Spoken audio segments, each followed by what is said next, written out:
Some encouraging news when it comes to COVID-19. The number of coronavirus cases in Arizona continues to drop.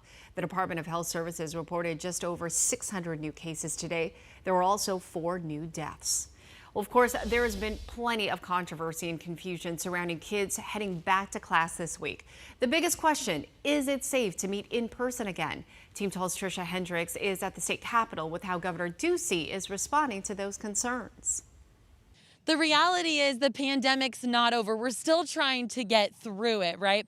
Governor Doug Ducey says that he's not taking a victory lap just yet, but things are starting to look brighter and more on the positive side.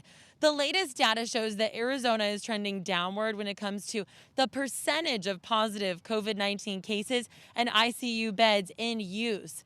But when we look at how that's reflecting on our education system, some teachers are ready to head back to in-person learning, while others want to remain virtual to maintain that physical distance for now.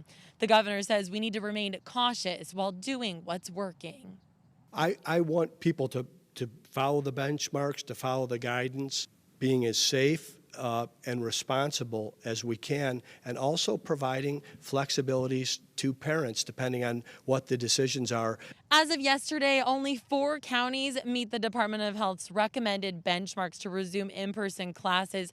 Some schools are now rerouting plans, like the J.O. Combs district, switching to virtual learning only after too many teachers called out sick, and then a Tucson elementary school shut down after teachers and students started getting sick. Nothing we want to see during the pandemic, that's for sure.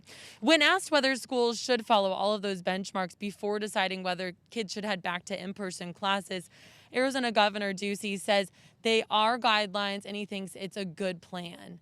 At the state capitol, Trisha Hendricks, 12 News.